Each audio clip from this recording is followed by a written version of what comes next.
This is SSPTV News, brought to you by Samsung Productions and the Hazleton Standard Speaker. It's almost back to school time in the Hazleton Area School District, and we have important health information for students next. Good evening, and thank you for joining us at SSPTV News. I'm Ken Cara. Watch us in HD on Service Ledger Cablevision Channel 513 and take us with you with the new Samsung Productions app. Let's start with headlines from SSPTV and the Hazleton Standard Speaker. Classes begin next Monday in the Hazleton Area School District, and there are changes to the requirements for school vaccines, changes required by the Pennsylvania State Department of Health. Our Lisa Sugart sat down with the chairperson of the district's nursing department for the latest on the immunizations needed for kids going back to class. Mostly the changes are in the length of time of the provisional, the doses. So all the students coming in have already needed a series of shots. They've needed the diphtheria, tetanus, and pertussis, the polio, which is now 4 doses instead of 3. That is a change. 3 hepatitis, 2 measles, mumps, and rubella, and 2 varicella or documented chickenpox. You need 1 of each of those to enter the school. What they did was they took the 8-month provisional to get additional immunizations and made it 5 days. So any student entering that has 1 of each of those has 5 days to get, hopefully, which is the final in the series. But if it's not the final in the series, they need 5 days to get the next immunization, and then we will give them a plan card to complete those immunizations. So that's a big change, because before they had quite a long time to 8 months. comply. Yes. So they need to pay attention right now. But you sent all this information out even at the last school year, and also sent out flyers in both English and Spanish, so people would be prepared. Yes, absolutely. We started sending them out last year because this came into effect. The amendment was made March of 2017 by the Pennsylvania Department of Health. So we did send notices out at the end of last year. Students have been notified by phone, by mail. Brochures have been taken to the Hazleton Integration Project, and they were going to hand them out and also give them to the realtors in the area to put in their little buckets that they give. Doctors' offices have been notified of the increase of the meningococcal that will be needed. So these are steps that we have taken. There are additional changes with 7th grade and with 12th grade. 7th grade, going into 7th grade, the students have needed a Tdap, which is the booster for the diphtheria, tetanus, and pertussis, the acellular pertussis, and also a meningococcal. That is now needed on day 1. You cannot enter the school without having those immunizations. Again, they used to have had 8 months, now it's due day 1. Now there are some extenuating circumstances. If you have a religious, a moral, or a philosophical belief, then you can be exempt from these immunizations. But what parents have to know is when you do this, there's an outbreak, your child may be excluded from school up to 21 days. And the final change is for 12th grade. This is new this year. All 12th graders entering need a meningococcal. Now, because that now becomes a series shot, because the first one was in 7th grade and now it's in 12th grade, they actually will have 5 days to get that one. If they had 1 immunization only, but it was after the age of 16, that counts. So they don't need to get the other one. That does count. So you want to get this information out, because conceivably children could start on the 28th, but then if they don't comply within that 5-day period, they may not be coming back to school after Labor Day. Correct. That is correct. Now, there are some cases where if the children, it's not the timing between the doses isn't accurate, or there's someone in the family that's ill and they cannot receive the live virus vaccines. We have special cards that were provided by the Department of Health that it's a medical plan that we will take and give them to the parents. They take them to the doctor fills in when the dose is due, and will sign that card. And with that, they gain entry into school until the next vaccine is due. Thank you, Lisa. And again, for more information on the immunization requirements, contact the school district or the State Department of Health. One school in our area is already back in the classroom. Tuesday marked their first full day of classes for students at MMI Preparatory School in Freeland. This is also the first full school year for MMI Head of School D. Scott Wiggins. New this year is a 7-day schedule, which allows teachers to spend more time with students in various subjects. MMI Prep currently has 249 students enrolled in grades 6 through 12 for this 2017-18 school year. For more information on the school, go to mmiprep.org. PennDOT has an alert for drivers tomorrow, August 24th, between 9 a.m. and 3 p.m. There will be a series of rolling roadblocks on Interstate 81 North and South near exit 159. That's the New Angola exit. The reason is for PPL Electric to pull wires across the interstate. The delays should be minimal with various short stoppages throughout the day, and there could be additional rolling roadblocks on Friday between 9 a.m. and 3 p.m. as well. A Hazleton man is facing charges after police responded to a report of shots fired. Hazleton police responded to a report of gunshots in a wooded area behind Columbus Court around 7 p.m. last night. Officers encountered two men. Both were ordered to stop. The two fled and a foot pursuit ensued. One was later identified as 27-year-old Adam Medarese of Hazleton. Police say he was found hiding in weeds and in possession of a stolen handgun and suspected crack cocaine.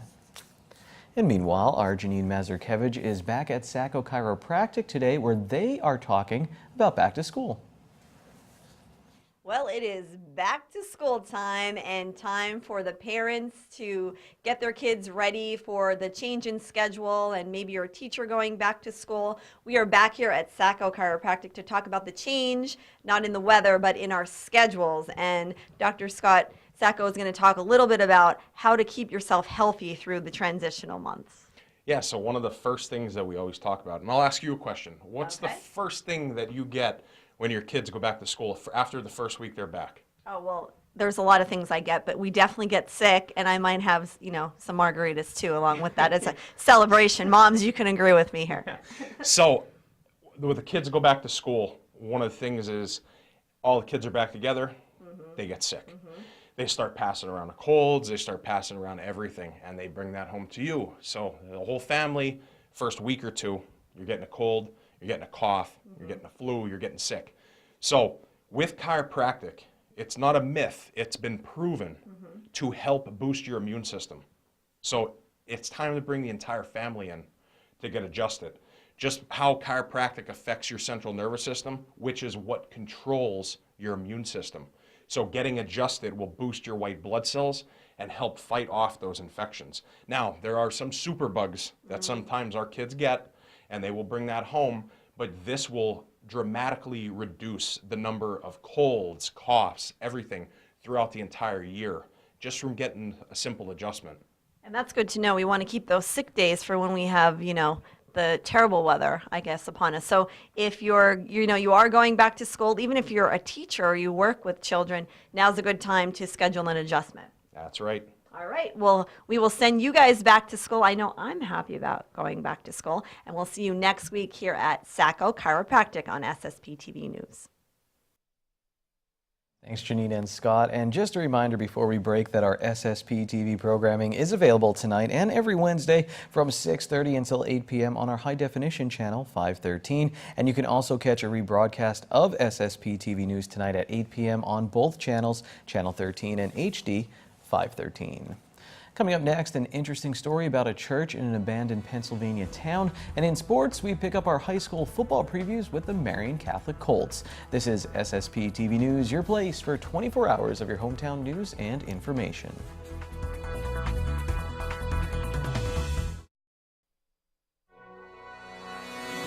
This is SSPTV News, brought to you by Samsung Productions and the Hazleton Standard Speaker.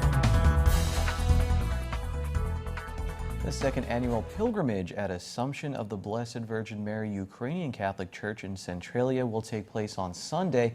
What makes this pilgrimage so special is the fact that the church is still standing after more than 100 years, despite the mine fire that has forced the town to flee. Our Lisa Sugart sat down with the church's pastor. Thank you for the opportunity to share this information with you, because we're very grateful to be able to call people to prayer.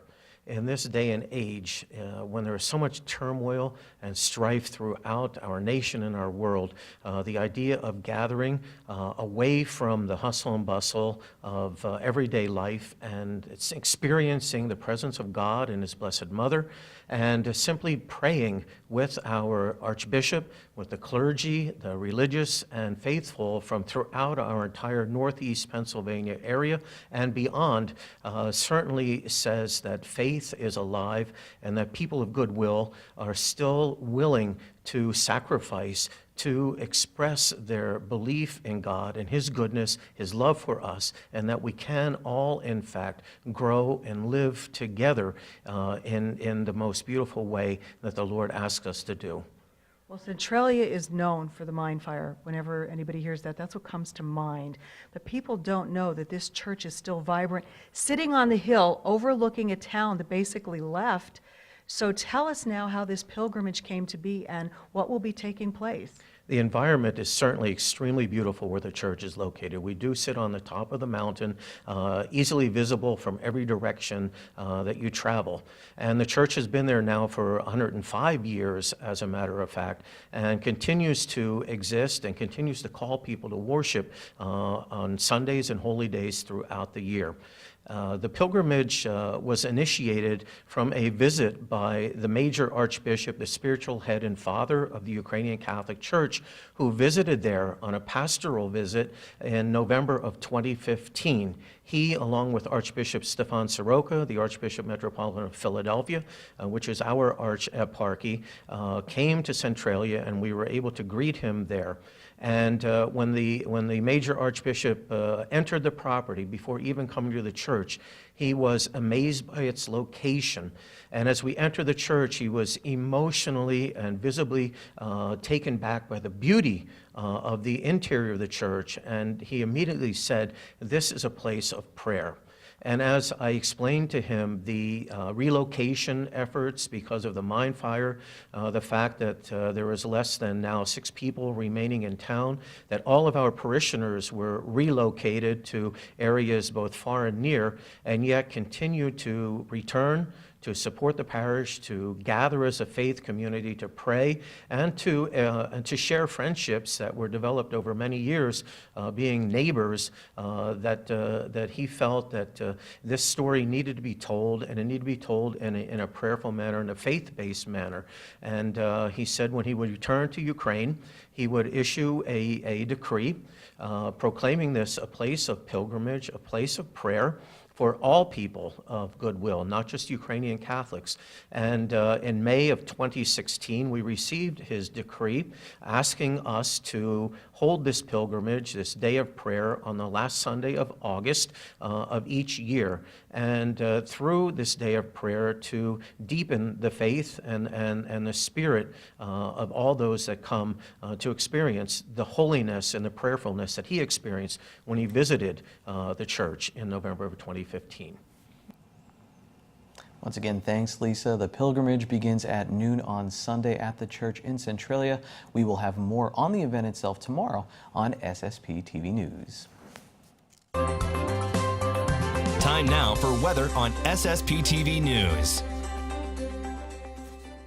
Some cool-looking clouds between this tree and the Hayden Tower at the Markle Building this afternoon, and some cool temps at night coming our way. Some good stargazing nights coming up and some great summer days as well. Here's our local forecast from the National Weather Service. Tonight, mostly clear, low of 54 degrees. We'll have a northwest wind around 5 miles per hour, becoming light and variable. Thursday, mostly sunny with a high in the lower 70s. At night, partly cloudy. Once again, we're down in the lower 50s for a low. Friday, once again, sun with a high near 70. At night, we will get down in the 40s, a low of 48 degrees and mostly clear skies. Saturday, sunny with a high near 70. Saturday night, mostly clear with a low of 51. On Sunday, we'll have a high of 71 degrees and sunny skies, and then Sunday night, partly cloudy, low of 52 degrees.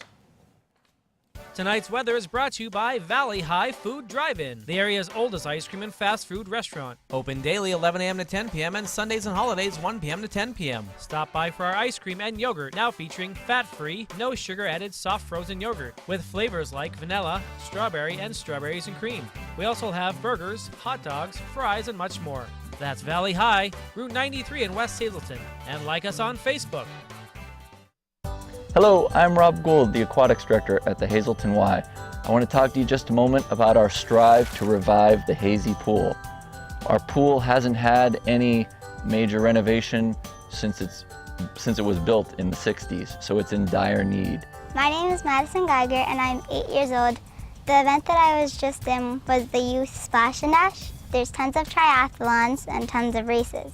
This year I'm also going to be doing the Beware of the Barracuda Triathlon. My name is Justin Reyes, I'm 18 and I joined the YMCA swim team, and that's what led me here, and then my goal is just to go to the Olympics for swimming. All the money that we raised this summer from our multi-sport races and from sponsors for the races are going back to the Y to support our strive to revive the Hazy Pool.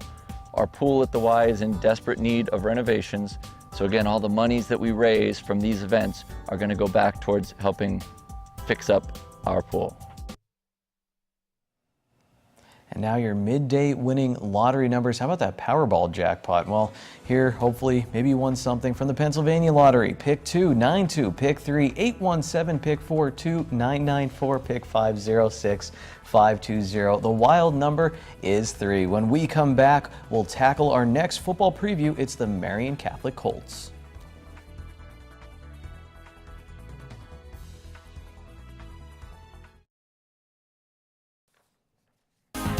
Time now for sports on SSPTV News. I was a little depressed after the eclipse on Monday. It was just so cool, and then it was over. And then on Tuesday, I realized a new season of high school football starts on Friday, and my mood instantly changed. Let's get ready for kickoff. Here's our 2017 Marian Catholic Colts preview. 2016 was an emotional year for the Marian Colts. During the year, one of their coaches, Ken Snur, passed away. After the season was over, head coach Stan DeCoste stepped down after more than 3 decades on the sideline. In 2017, the Colts will look to move forward while never forgetting 2 men that helped shape their lives on and off the field. What do you want to do at school? Are you going to college? Probably study criminal justice and become a state cop. Why is that? Because I had my one coach, Ken Snur. He was a state cop and he passed away last season. So he was a big influence on me, and I feel like that would be something I'd like to do. Marian did find themselves in a familiar spot at the end of 2016. For the 4th straight year, they were in a championship game. In 2013, Marian won the Single A Eastern Conference Championship. In 2014, they were District 11 Single A runners-up. They won the district in 2015, and last year they lost in the district title game to Williams Valley 34-31. Yeah, you want that back. I wish you would have pushed a little more in the last few minutes, but we have a whole other season to prove ourselves and make it back to that point. Marian's quarterback, who helped lead them to all 4 of those championship games, has graduated. Ethan Kaczynski is gone, and one of his favorite targets, tight end Matt Stanziola, went with him to Assumption College. But the shelves aren't empty at Men of Marian Stadium. The Colts will look to junior Keith McCall and/or sophomore Mason Miller to pick up the production at quarterback. I'm excited about the weapons they have to throw to. I mean, we have some receivers out there. If Keith's not a quarterback, he'll be at split end. We got Aaron Adams. We got Matt Doherty. I think we got Aiden Hinchy. So, we have some kids that we can throw to. Dalton Rupert's another one. And, so it's not going to be just the load on the quarterback. I mean, I think we have some good running backs also. Seth Pollock, Max Nolter, Zach Boyer, and Matt Doherty will be in the backfield. So, they don't have to feel like they have to do everything. Seth Pollock had a breakout year for Marian last year, rushing for over 600 yards with 10 touchdowns and earning 190 yards receiving and catching 4 more touchdowns, according to Max Preps. First-year head coach Pat Morgans has been on the Colts staff for the past 5 years, and he says this year's team has more speed on defense. On special teams, the Colts do have to replace kicker Jared Paisley, who earned them a lot of points. Even with a first-year head coach and some younger players, the Colts seem like they expect to be in a 5th straight championship game. That's just their culture. That first-year head coach, by the way, played for Stan DeCoste at Marion and graduated from the school in 1986. He was also a coach on their 1990 state championship team. So I know the kids, I know the expectations of the program, and I know the way that they work and the work ethic that's expected from them, both in the classroom and on the field and in the weight room and things. So I think it was a very smooth transition, and the kids have been great. They've been super. I think we had a really great off season. They worked hard in the weight room. I'm excited. I'm looking forward to the year. Marion, by the way, will play on DeCoste Field at Men of Marion Stadium in 2017. Just one more preview to go tomorrow when we take a look at the Hazleton Area Cougars. The Hazleton Area High School girls golf team had a strong debut. Here's the SSPTV Standard Speaker scoreboard. The Lady Cougars finished second at the Irving Jackman Tournament in Scranton. 9 teams competed. Marin Demock hit an 88 and was named the top sophomore at the event. In boys golf, Blue Mountain beat Marion, and the Hazleton Area girls tennis team started off with a win as they swept past Berwick. At the Little League World Series, Australia knocked out Midwest and Mexico eliminated Latin America. Last night's Rail Riders game at Rochester was suspended due to rain, so they'll pick up that one today and then play the regularly scheduled game tonight. And the Cubs dumped 13 runs on the Reds, but they also gave up 9, but they still won. That's sports for today. Let's go to our social report. Good evening, everyone. Here's today's Talk of the Town. The annual Shenandoah Heritage Day and Parade of Nations will be held on August 26th. The parade will begin at 10 a.m., and following the parade, the festivities will continue on North Main Street.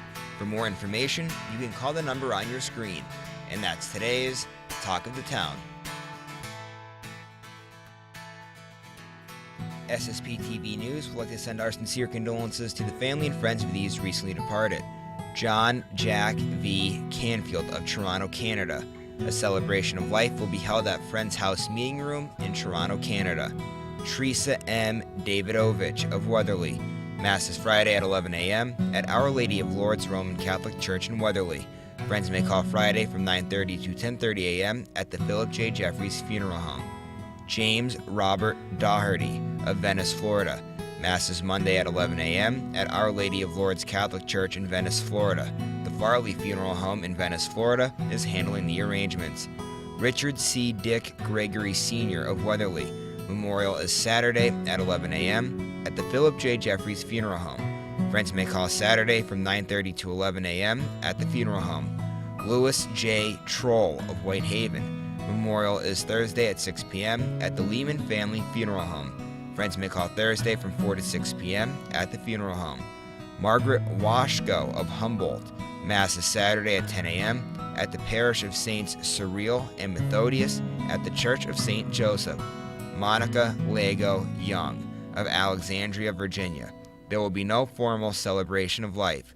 Shirley J. Herring of Delano. Funeral is Saturday at 11 a.m. at the Lamar Christ Funeral Home in Hometown. Friends may call Saturday from 9 to 11 a.m. at the funeral home. And Pauline D. Risch of Freeland. The McHugh-Wilczek Funeral Home will announce the arrangements. Attention pay-per-view subscribers, if you see your name now on SSPTV News, you'll have 13 minutes to call in and win a free movie from Service Electric Cablevision. Today's winner is Michael DeCosmo of Hazel Township. Call now at 570-455-7267, extension 104 for your free movie. Tomorrow is Free Pizza Day on SSPTV News. I'll see you then. Take it easy, everyone. Watch us online anytime at ssptv.com and follow us on Facebook and Twitter.